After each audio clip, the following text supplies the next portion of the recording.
Cabral, depuis 20 ans au Québec, est fier de vous présenter cette émission.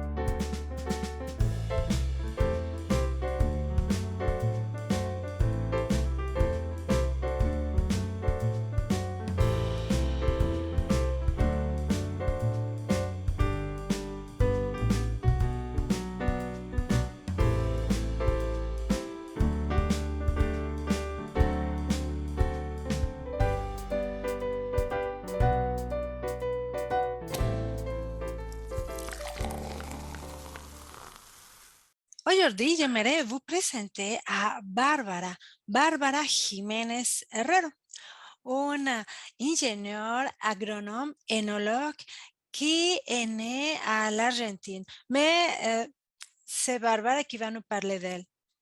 Alors Bárbara, ça va bien?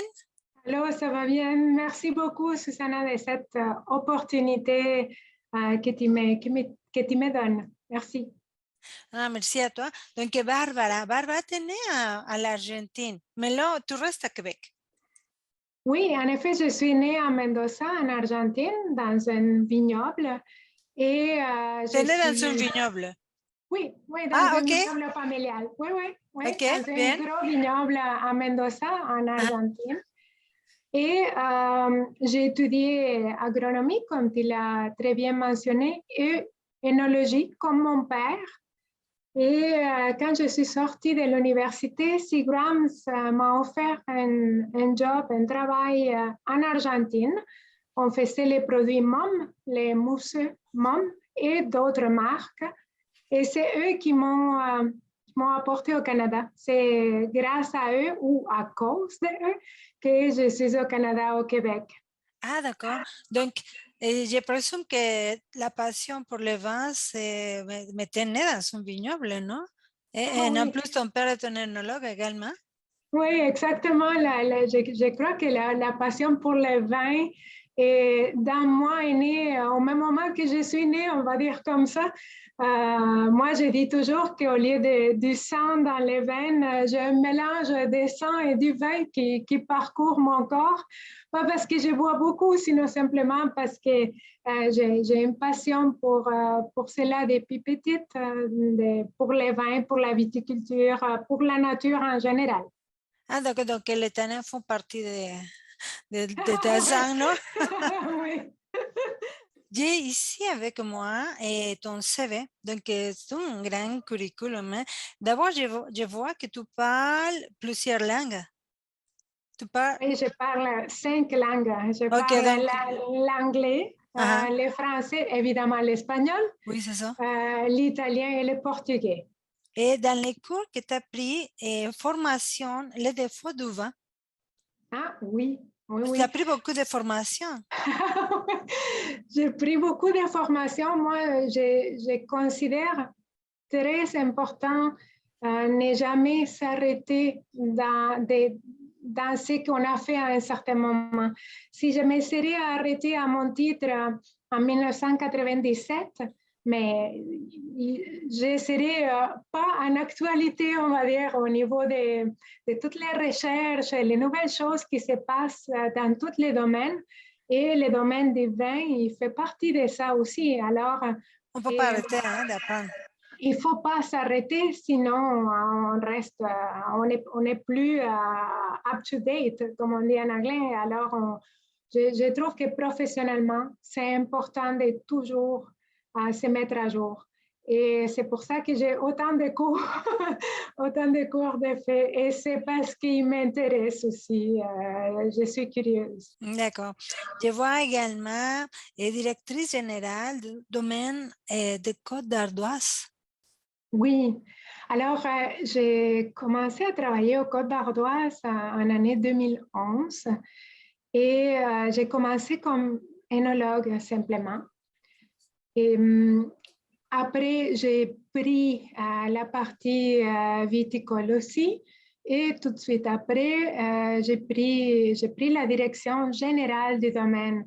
Alors, je vais m'occuper de la vinification des cidres et des vins et aussi de la gestion complète du vignoble. La partie viticole, la partie boutique, il y en a toujours un petit bistrot.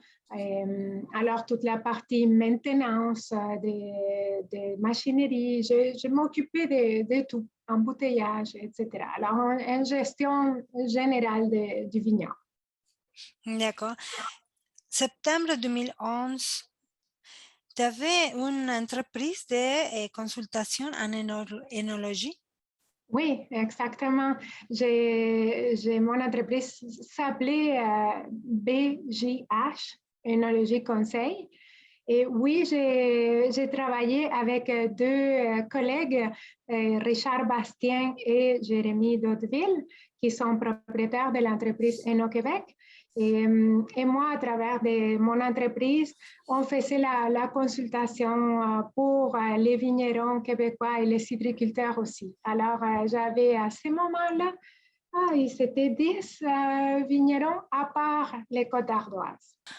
Je vais vous présenter une vidéo du parcours de Bárbara Jiménez Herrero et on revient.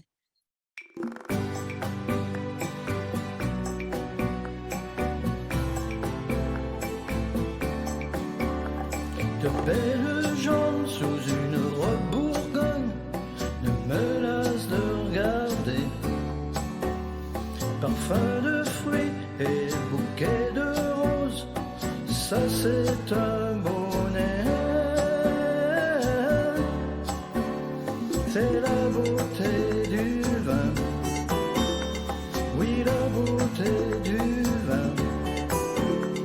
Un beau corps bien mature, j'ai divin, j'ai divin, j'ai divin, la beauté du vin.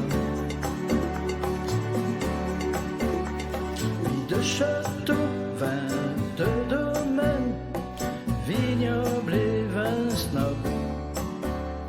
Pour toutes les bouffes, les bourses et puis les bouches, de table et de garde. C'est la beauté du vin, oui la beauté du vin. Dans les salons, les chambres à coucher, de la belle, j'ai divin. Dans les chais, dans les caravans. Un 5 à 7, dégustation, 10-15 vins à l'aveugle. Une mise à nu pour le plaisir des sens, à découvrir la belle. C'est la beauté du vin, oui la beauté du vin. En plein dans le mille, un Riesling 2015, c'est divin. J'ai divin, la beauté du vin. Anniversaire, le beau Tritis, ainsi que la dame Jeanne. Dans un party, en famille, entre amis, pour le plaisir, le fun. C'est la beauté du vin, oui la beauté du vin. De la coupe aux lèvres à la flûte au bec, j'ai divin, j'ai divin, j'ai divin, la beauté du vin, la beauté du vin.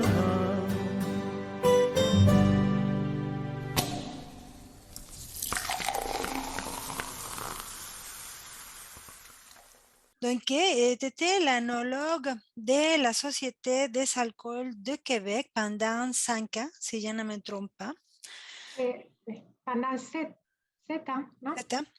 Ouais. Donc, une des fonctions, c'était que tu étais la responsable des échantillons des produits de spécialité. Donc, l'analyse chimique et organoleptique. Oui, Tu en vois? effet. Pourrais-tu nous expliquer? Ah ben oui.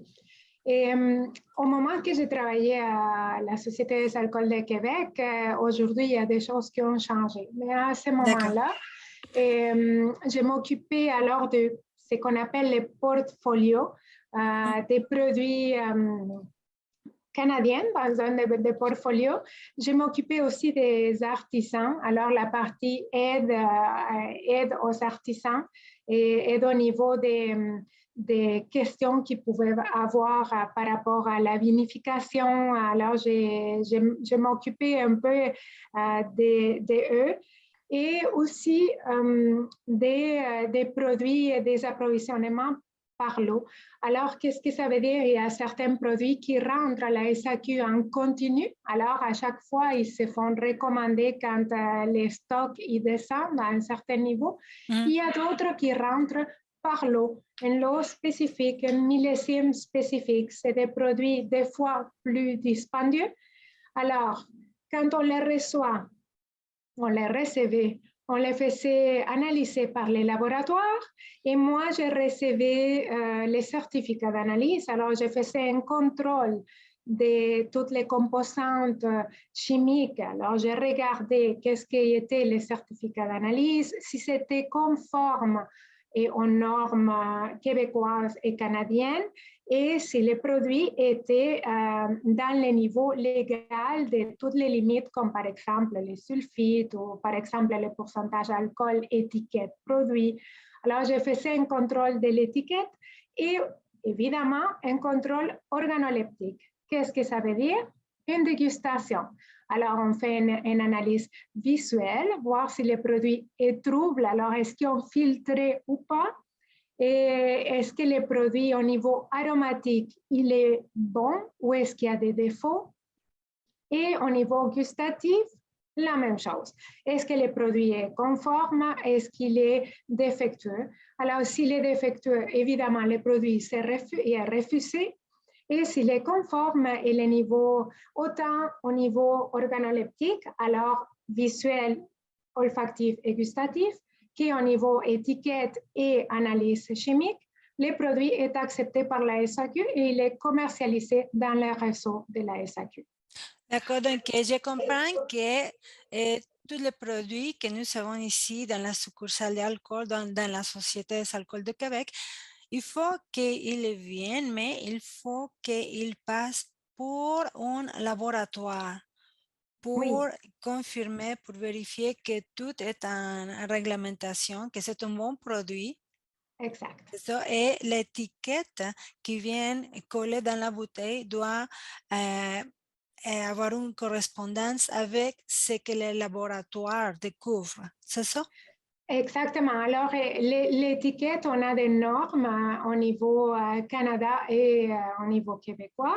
Alors, il y a certaines mentions obligatoires qu'il faut qu'ils soient présentes. Alors, il faut que les clients, quand ils regardent une bouteille de vin, ils sachent combien elle contient de vin dans la bouteille. Alors, est-ce qu'il y a 750 millilitres?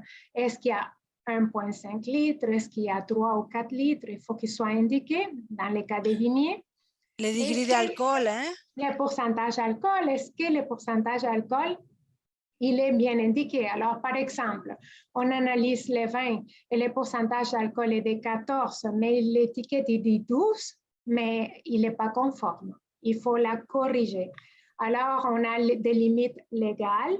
Oui. Après, on s'assure de la provenance. Alors, si le vin, il dit qu'il provient de Bordeaux, il faut bel et bien que le vin soit, que l'étiquette, il dit Bordeaux.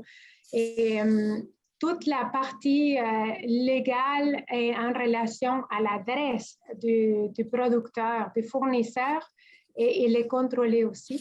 Alors, il y a la Société des alcools de Québec qui fait un excellent travail en s'assurant que les produits qui sont commercialisés ils sont dans tous les points légaux et conformes pour être commercialisés.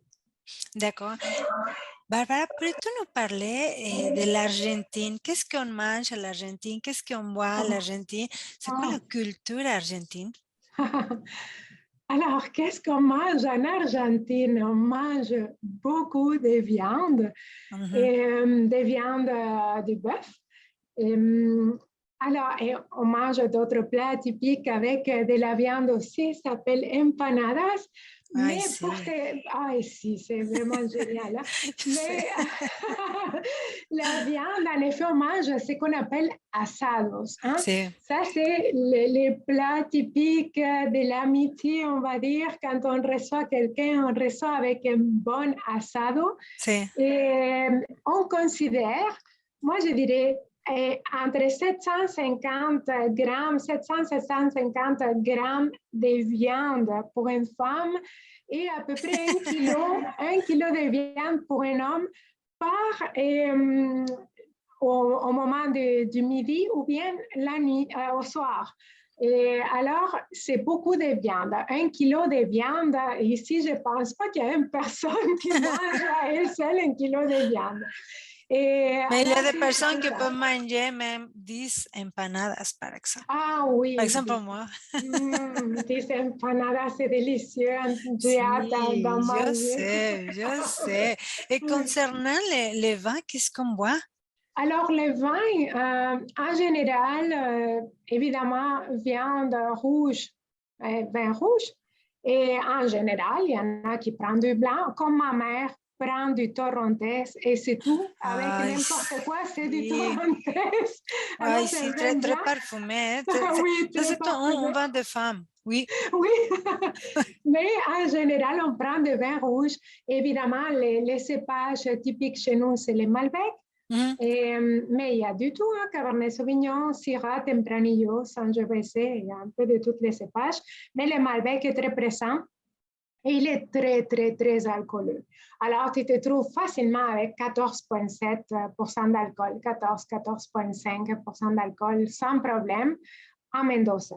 Et alors, ça accompagne très bien la viande et ça accompagne très bien l'amitié, non? Le partage chez nous, c'est important, se retrouver autant en famille qu'entre amis. Et on s'assoit et on partage un lunch ou un souper. C'est toujours clé de maintenir les relations. Mais on partage également les maths, hein? Oui, ça c'est quand je suis arrivée ici, Mhm. j'ai Avez-vous du matin? j'ai apporté mon maté, mais j'ai apporté une valise pleine de yerba mate, OK? Ajá. La valise T'as est passé par pleine. la douane, n'a rien dit. Ah, non, je dois te dire qu'est-ce qui m'est arrivé. J'arrive à la Oui, douane j'imagine. et j'ai dit que j'apportais des yerba mate. Et là, ils ont dit, c'est quoi ça, yerba? J'ai dit, c'est yerba mate. Ils ont coupé, ils ont ouvert la valise, ils ont coupé Mhm. chacun des sacs de yerba mate et ils ont fait contrôler par un chien qui dépiste la drogue. Ben, Et sí. après, ils me l'ont redonné. Ils les ont collés avec un tape très gentil. Et ils m'ont Ajá. donné tous mes sacs de yerba mate. Alors oui, on boit les matés, qui Mhm. a aussi un langage en particulier. Ça dépend de comment on les donne, avec quelle main on donne les matés à la personne avec laquelle on partage. Indique si j'ai un problème avec toi ou si je suis contente avec toi, si Ah, c'est sí. bien. Ah oui, oui. Ouais. Est-ce qu'on les donne avec la main droite et la personne il les reçoit avec la main droite ou on les reçoit avec la main gauche? Il y a quelques petites affaires à régler si on utilise la main gauche. Y es que le donne avec la musique également parce que l'Argentine est très riche Oh, en ouais, musique, hein? l'argent. Ah oui, oui. Il y a du tout, hein. Il y a du rock, mais on a le tango. Et Oui. on a le folklore, que ça dépend de la province. Il y a des différents styles de folklore, folklorique. Et c'est c'est riche au niveau artistique, Mais effectivement. le rock argentin est Oui, un style vraiment très puissant dans toute l'Amérique latine, hein? Oui, Sont des super bons rockers de l'Argentine qui sont bien écoutés, bien populaires dans toute l'Amérique latine. Hein? c'est vrai, c'est exact et c'est flatteur, on va dire comme ça. Oui, ça nous fait danser beaucoup. Je vois Ouais. également que tu es un jury dans plusieurs concours de vin. Hein? Oui, oui, alors j'ai la chance de pouvoir voyager comme juge dans les concours de dégustation. Et aussi, j'ai eu la chance d'être présidente des jurys à plusieurs concours de dégustation des vins. Et oui, alors je me suis promenée en Allemagne, en Italie, en France, en Suisse, aux États-Unis, en Espagne, et en Argentine, un peu partout. Ça, c'est la très beauté du vin. Hein? Ah oui, c'est la beauté du vin. Ah, Ça, oui, c'est oui. la beauté du vin, vraiment. C'est effectivement ça. Ouais. Dis-moi donc, Barbara, quel a été ton le plus grand défi dans ta carrière? Ouh là là là. Les plus grands défis, quelle question que tu me poses. Et, je dirais, je vais mentionner deux. Un, c'est arriver à avoir cette carrière-là. Au niveau familial, personne ne voulait que j'étudie pour être œnologue comme mon père. Non, ça ne voulait pas. Ah. Il voulait que je sois avocate. Alors que je suis les chemins, les parcours de mon grand-père paternel et de la famille. Mon nom de famille en Argentine est très reconnu pour des avocats. Je ne voulais pas et ils m'ont obligée à faire l'école secondaire qui est reliée à l'université d'économie et comptabilité et à l'université de loi. Alors, en cachette, je me suis inscrite à l'université d'œnologie et agronomie. J'ai étudié beaucoup pour passer les examens parce que c'est contingenté à l'université. Et j'ai rentré à l'université tête dure. Je suis très tête dure. Et j'avais très clairement ça que je voulais étudier et être œnologue et agronome. Et c'est ça que je suis. Alors, à l'université, il y avait même des professeurs qui nous disaient que les femmes étaient pour rester à la maison et qu'il fallait s'occuper des hommes. On était très peu de filles. Aujourd'hui, il y en a beaucoup de femmes qui sont œnologues et agronomes. Alors, ça, c'est une partie. Et au travail, chez Seagrams, j'ai aussi dû affronter ce machisme existant, très présent, au moins à ce moment-là, en 1997. En Argentine. Ça, c'est une partie. Le défi de vraiment avoir les titres que je voulais avoir et être qu'est-ce que je voulais être. Un autre défi ici au Canada, je dirais transformer les Côtes d'Ardoise d'un vignoble avec un maintien standard à un vignoble bio. Alors, je crois vraiment au bio. Et je crois vraiment qu'il faut préserver la nature, et autant la nature comme les plantes, les insectes et aussi les êtres humains qui travaillent dans les vignobles sont importants. Alors, les côtés bio, pour moi, c'était clé. Autant dans la vigne que dans les pommiers, les Côtes d'Ardoise a aussi un verger. Et j'ai pu commencer ce parcours-là et obtenir la certification bio avant tout pour les pommes. Et après, il a été obtenu pour les raisins et pour la vigne. Mais c'est difficile d'être bio au Québec avec le climat et l'humidité qu'on a.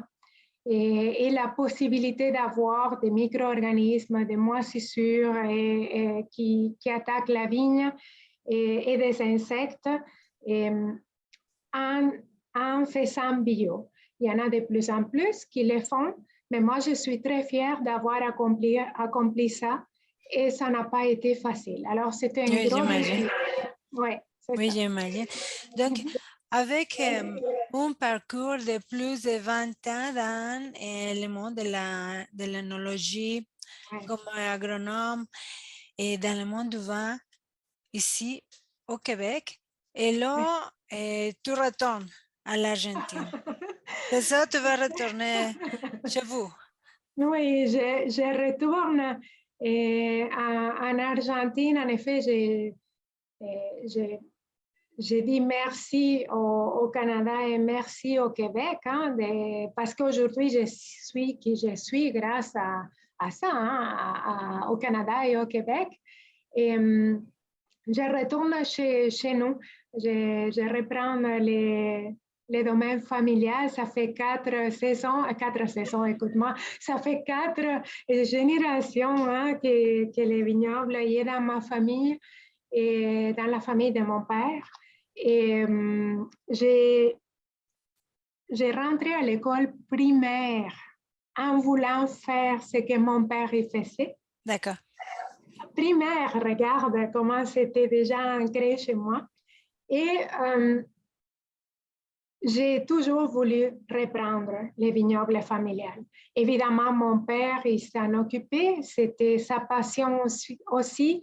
Mhm. Et si grande, il m'a donné la chance de venir ici et de connaître une autre culture et de connaître d'autres pays aussi, et aussi d'autres cultures, d'apprendre sur la partie distillat que je ne connaissais pas. Alors, Seagram's en Amérique latine, il y a beaucoup de la partie distillat, tequila, Oui. rhum, cachaça, whisky. Et j'ai appris tout ça. Et je retourne avec un gros bagage de connaissances et un grand enrichissement comme personne. Et c'est ça, je retourne enrichi à pouvoir redonner à mon pays et évidemment aider ma famille. Mon père, il a 76 ans, il a déjà vécu toute sa vie au vignoble. Et pour ceux qui travaillent comme vignerons, je pense que vous savez tous comment il est difficile. 76 ans, je crois que c'est assez. Il mérite de commencer à relaxer un peu et je mérite d'aller prendre les domaines. Donc, tu vas faire la relève. Exactement, j'ai fait la relève et je suis contente. Et est-ce que ici au Québec, on va voir le produit de l'œnologue Barbara Jiménez? Oui, c'est dans mes plans de faire mon vin. Est-ce que je réussirai à l'apporter au Québec? Mais j'espère. À suivre, mais je suis sûre Oui. que oui. J'espère bien. J'espère bien pouvoir au moins vous faire goûter ce qu'on peut faire là-bas. Et je voulais aussi vous mentionner que j'étais présidente de l'Association canadienne des œnologues depuis de 2008 à 2018. Et en même temps, je faisais partie du conseil d'administration de l'Union internationale des œnologues. Alors, le Canada était représenté aussi dans l'Union internationale des œnologues, que c'est l'organisme qui représente les œnologues de partout au monde qui font partie de l'Union. Alors, une Argentinienne présidente de l'Association canadienne, pour moi, ça a été un très grand honneur. Merci beaucoup Barbara pour cette interview, merci beaucoup pour ton amitié, merci beaucoup pour être ici au Québec. Donc, on se voit ici ou bien on se voit à l'Argentine. Oui, Susanna, alors merci beaucoup à toi. Je répète merci au Québec de m'avoir reçu si bien et de m'avoir permis d'être qui je suis. Et merci de ton amitié. Et certainement, on se voit ici. Je viendrai certainement visiter. Et on se voit en Argentine et peut-être ailleurs au monde. Hein? La beauté du vin. Sûrement. Merci beaucoup pour cette émission et à la semaine prochaine.